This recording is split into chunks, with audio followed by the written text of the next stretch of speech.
as we all begin on our local journeys, it will be helpful to understand whether or not that sense of localness will absolutely prevail, or whether or not there will be a requirement for us to conform with national direction.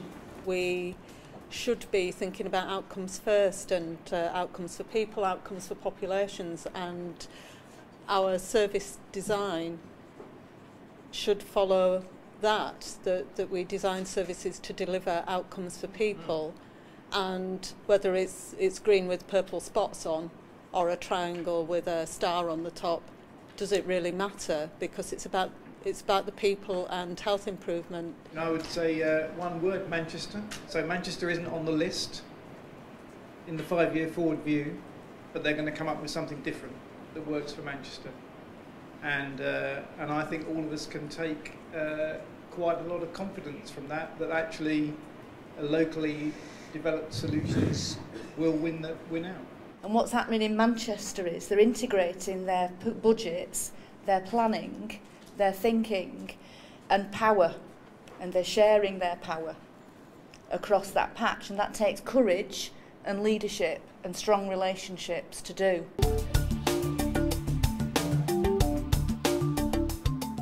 We've all got these good ideas about how we're going to implement different things in different areas. What process is in place for us to share that information with each other? I don't see one at the moment, and I don't think it's been mentioned today. So there's going to be a lot of onus on local areas to help each other within the sort of model. So if you've chosen to be a multi-specialty provider, then actually the onus will be on that group to share what's good.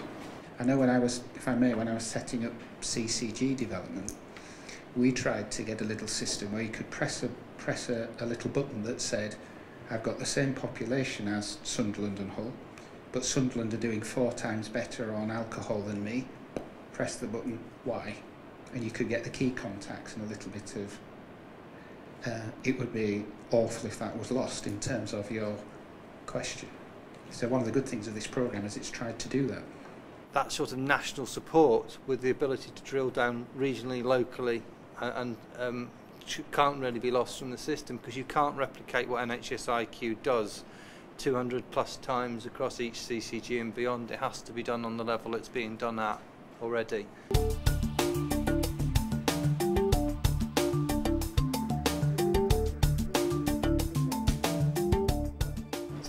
Chapter 2 in the 5-year forward plan view is actually dedicated to a new relationship with communities and patients. But at what point and how do we start to actually engage with our communities and the community assets as an equal partner in this discussion? We have what's called the Gang of Five, which is the chief officers of the 4 statutory organisations together with our third sector leader as well. And the Gang of Five now are traditionally the group of people who stand up at the front of improvement events, and it's by making that leadership very visible that I think you send a message to the whole of your workforce about how important the third sector is. We make sure people get out and spend time with community groups, so I spend a couple of afternoons a month with a community group, just getting some time out there and just actually trying to blend in and see what they do and understand their world a bit. How far ahead do you think, as the panel think, we really ought to be starting to have our vision and planning cycle? Is it more than 5 years, and if so, how long? It's more than 5 years. And I don't know whether it will be finished in my lifetime, because I think we should be in a culture of continuous improvement, actually. We were doing fairly nicely, thank you very much, as an NHS, and then we had the worldwide economic crash. Things like that come out of the blue sometimes. I think 5 years is actually a reasonable timescale to be working in, because if you're doing something today and you're not seeing any impact by 2020, I have to ask you why you're doing it. So I think 5 years is a reasonable timescale. But if we're being honest, some of the challenges that we face will not be dealt with until probably 15 years. One of the things that we run the risk of is confusing the public with this, because we're not coming up with any single plan, it's all grown locally. We need to have some consistent messages that we're all able to use with the public to help them understand in a consistent, reliable way, but we need some really effective communication to be mobilised. I think that is a really valid point. One of the problems that we had in articulating to our communities what we meant by integration, something that all of us could access, I think could be really effective.